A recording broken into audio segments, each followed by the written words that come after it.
The Fall of Fergal, Chapter 6. LaFay didn't panic. She slipped out into the street and began walking ever so casually along the pavement, looking as if she didn't have a care in the world. She glanced up at the clock on a building opposite. 5 minutes to 3. The others should be there soon, but how was she going to get them inside now? What she needed was Plan B. And she didn't have Plan B. There's a picture of her walking down the side of the hotel. The hotel alarm stopped, and the Dell's chief house detective, Twinkle Toes Tweedy, picked up the squashed tissue box, wedging the fire exit door open. He looked out into the street, left and right, making a mental note of the people he saw there. He then swung the door shut. LaFay didn't see him, of course, because she was walking away from the scene of her crime. She walked around the block a few times, keeping an eye out for her brothers and sister. 3:15 came and went, and there was still no sign of them. She had no way of knowing that the bus had been abandoned, and that they were, at the moment, in the cab of a tow truck, singing "I'll Tickle Thomas" as they reached the outskirts of the city. When the clock across the street read 3:30, LaFay decided to go back up to her room to call the bus company. Jackie had given her the number, in case of emergency, when she'd bought the tickets. LaFay walked through the brass and glass revolving door into the fabulous foyer of the Dell. Everything gleamed. It all looked so clean and shiny to LaFay. Her jaw had dropped in wonder when Malcolm had led her through it a few hours earlier, and it seemed just as magical now. She made her way across a carpet so plush that even her light weight sank into the pile. She reached up and pressed a button to call the elevator. A man in a checked suit appeared, as if out of nowhere, at her side. "Hello, little lady," he said quietly, "and where might you be going?" LaFay pulled her room key out of the pocket at the front of her dress. "To my room," she said nervously. She knew she looked out of place in such a swanky hotel. "So you're a guest, are you?" said the man. "Yes," said LaFay. "I'm a finalist in the tap and type competition here tomorrow." "That's great," said the man. "Congratulations." LaFay looked up at the man properly. He had a kind, round face. "Are you a guest, too?" He shook his head. "No, I'm Charlie Tweedy," he said. "I'm the hotel's chief house detective." LaFay went bright red. "Don't I know you from somewhere?" said Tweedy. "Your face seems very familiar." "I don't think so, Mr. Tweedy," said LaFay.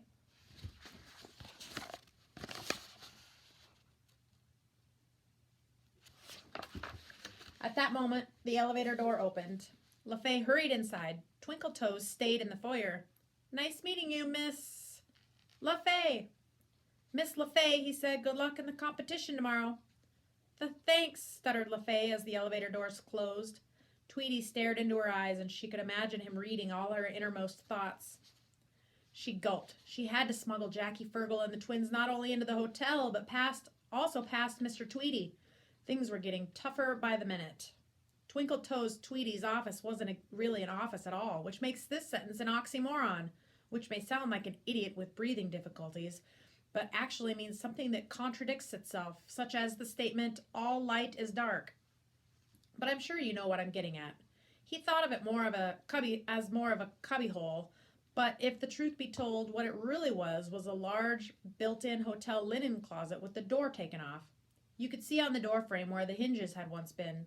The spaces had been painted over, but even the screw holes were still there. To the left of the doorframe was a sign that read, "Captain C. Tweedy, Chief House Detective," in a typeface Tweedy secretly thought was better suited to a menu in a swish Manhattan restaurant than announcing a man of his profession. There's the font.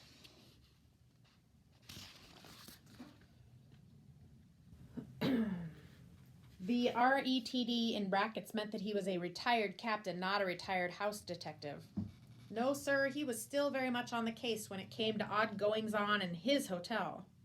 Under this official sign, provided by the Dell management, was an official sign added in the detective's own fine handwriting. It read, "My door is always open," which those of you with more intelligence than a cake of soap, which no doubt includes most readers of this quality book, will realize was at least partly a joke, because his closet cubbyhole office had no door. Having said that, which is what I've just done, Twinkle-Toes Tweety would have had an open-door policy even if he'd had a door. In other words, door or no door, his door, or no door, was always metaphorically open. Clear? Don't lie. Let me put it in another way.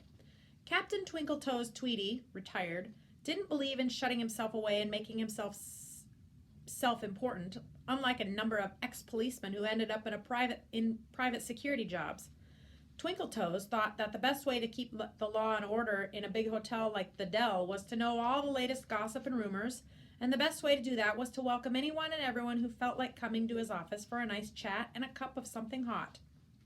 When junior management came in for a chat, they'd describe it as touching base or keeping him informed. If one of the women from the laundry came in, she might say that it was for a good old chinwag. Golgotha, the man who looked after the boiler and central heating, called it a jaw, and the ladies from the waitress staff might have a good old natter. Other expressions for talking to Twinkle-Toes included a chit-chat, sharing the crake, pronounced crack, and more honestly than most, having a good old gossip or dishing the dirt. In order to make sure that people kept on coming back to him, the house detective had 3 important rules. Number 1, never to reveal his sources. Number 2, always to have a good supply of tea and coffee. And number 3, always to have a good supply of the very best chocolate biscuits in the hotel. Number 1 was so that people wouldn't be afraid to tell him things. If a bit of gossip led to him catching members of the staff stealing, for example, he'd never let slip who might have pointed him in their direction. Number 2 was straightforward enough, except that at the time that these events took place, as well as huge holes springing up out of nowhere, there was a terrible world coffee shortage for some reason. Don't ask me why. It probably had something to do with a severe frost in the main coffee-growing countries, killing off all the little coffee beans, but I'm only guessing. Although I'm married to someone called Dr. Coffee, it's true, I promise you, her name is spelled with an EY instead of an EE. That doesn't make her a coffee expert either. Anyway, getting a hold of a catering pack of 1,000 tea bags was no problem for old Twinkle-Toes, but having so much as a small jar of instant coffee on hand meant that the retired police detective had to call in a lot of old favors, twist a lot of arms, and pull a few strings to involve as many metaphors as possible. Whilst many of the guests were being served poor quality coffee mixed with chicory down in Twinkle-Toes Tweety's office, you could actually get yourself a cup of the stuff that actually tasted like coffee. The chocolate biscuits were the icing on the cake, if you see what I mean. They were to bait those who weren't hooked by the never reveal his sources or chance of a decent cuppa rules. Sitting in Tweety's cubbyhole that afternoon, sipping a cup of the detective's prized coffee, was Mrs. Doone, head of housekeeping. It was her team of women whose job it was to make the beds and clean the rooms in the Dell. It was also their job to replace the boxes of tissues whenever they were empty.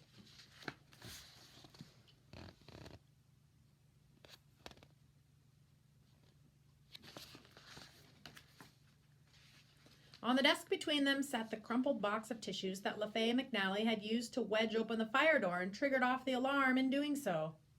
It's definitely from one of the rooms, is it not, Mrs. Doone? The detective was asking.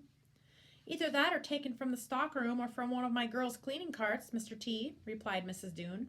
She always referred to the Captain Tweety as Mr. T and her team of chambermaids as her girls. Some of them were girls, barely of school-leaving age. Some of them were not. Some of them had grandchildren or even great-grandchildren. To call them girls was a bit like calling the Pope slightly religious. It was misleading, to say the least. The cleaning carts she also mentioned, by the way, were the carts her girls left outside the rooms as they cleaned, containing replacement bars of soap, little bottles of shampoo and shower gel, and little boxes of neatly furled shower caps. I'm not 100% sure one can furl or unfurl a shower cap, but as one can furl and unfurl a flag, I thought, why not give it a go? Good point, said Twinkle-Toes Tweety. And your girls are unlikely to be able to tell if someone took a packet off their carts, aren't they? I'm afraid so, said Mrs. Doone. Do many guests take the tissues with them when they leave? Asked Tweety. He knew the answer before he asked it. He'd worked there long enough. He knew that the average guest took all the toiletries in the bathroom. Then there were those who stole the bath plug along with the odd towel or 3 as well. And then there were those who took all that plus the tissues, plus just about anything else that wasn't nailed down or that could be smuggled out. Some chancers even lowered the television sets out of their windows to accomplices waiting below. Once, Tweety had caught a man trying to leave the hotel with an ironing board and a full-length mirror, which he'd unscrewed from the inside of the wardrobe door, inside a zip-up cover designed to contain a surfboard, carried out along with a whole host of other sporting gear from skis to lacrosse rackets. It turned out that the thief had been stealing ironing boards and full-length mirrors in all the hotels around town, and no one had been able to work out how. So Tweety was a local hero among hotel house detectives for a while. "Yes, a number of them take the tissues, as you well know, Mr. T," said Mrs. Doone, "but the majority leave them be." "Well, what I'd like you to do is to instruct your girls to let you know which rooms on the east side of the building are without boxes of tissues tomorrow morning, please, Mrs. Doone. I'd be extremely grateful." He'd said east side because the tissue box had been wedged in the door of one of the east side fire exits. Of course, the door wedger might have deliberately come all the way from the north, south, or west side to be as far from their room as possible, but Tweety needed to narrow the search somehow, and anyway, he had a hunch. "Of course, Mr. T," said the Dell's housekeeper. "Anything you say. Any chance of another chalky bicky, washed down with another cup of coffee?" A chalky bicky is another way of saying chocolate biscuit, which is another way of saying chocolate cookie. FYI. Captain Twinkletoes, Tweety, spooned out the coffee granules into a fresh cup as though they were gold dust. "Of course, Lana," he grinned. There's a cup of their coffee. LaFay wondered what to do next. She decided that all she could do was to go back downstairs and hang around outside the hotel, trying to keep as inconspicuous as possible until her family showed up. She closed her door, hurried across the landing to the elevator, and pressed the button, imagining the large house detective watching her every move. The man had been very polite and everything, but that was probably one of the tricks of the trade, to keep criminals off their guard so that they'd slip up and make a mistake. Not that she was a real criminal, of course, but she was planning to get 5 of them sleeping in a room meant for one. There was a ping, and the elevator door opened. LaFay's greatest fear was that she'd find Tweety already inside, or the dreadful Graham Large. To her relief, there was a handful of total strangers. She smiled at them, 1 or 2 smiled back, and the rest of them looked straight ahead, as people in elevators so often do, and she stepped inside. The elevator stopped on 5 more floors on the way down, and fortunately for LaFay, no one familiar entered. Once in the foyer, she strode purposely out of the entrance and took up a position on the other side of the street. She didn't have to wait long. Once Jackie and the others had been dropped off at the side of the hotel by that nice Mr. Noble, Jackie had decided that they should walk briskly around the block until LaFay put in an appearance. And sure enough, here they were now. Albie caught sight of LaFay before she saw them. He nudged his twin Joshua in the ribs. "There she is," he said. "About time, too," said Josh, who was feeling hungry. They ran across to reach LaFay, who, rather than stopping and hugging them, started walking off. "Keep moving," she instructed. It was only when they were around the corner from the entrance and the possible prying eyes of the doorman that LaFay gave each of them a hug and a kiss. "You made it," she cried. "What's the hotel like?" asked Fergal excitedly. "Does your room have a bath or a shower? Does it have feather pillows?" "Is there a television?" asked Albie. "Are there blankets or a duvet?" asked Joshua. "Do they feed you?" asked Fergal. "Give the girl a chance," Jackie laughed in her big sister role. "What kept you?" asked LaFay. "Holes," the twins chorused as one. "A great big one opened up in front of the bus," Fergal explained. "We got a lift from a man in a pickup truck." "Save that story for later," said Jackie. "Have you found a way to get us inside?" she asked LaFay. "I had a brilliant plan," said LaFay, and she told them about the back stairs, the fire exit, and setting off the alarm. "Oh dear," said Jackie, "I'm beginning to think you'll never be able to smuggle us in there."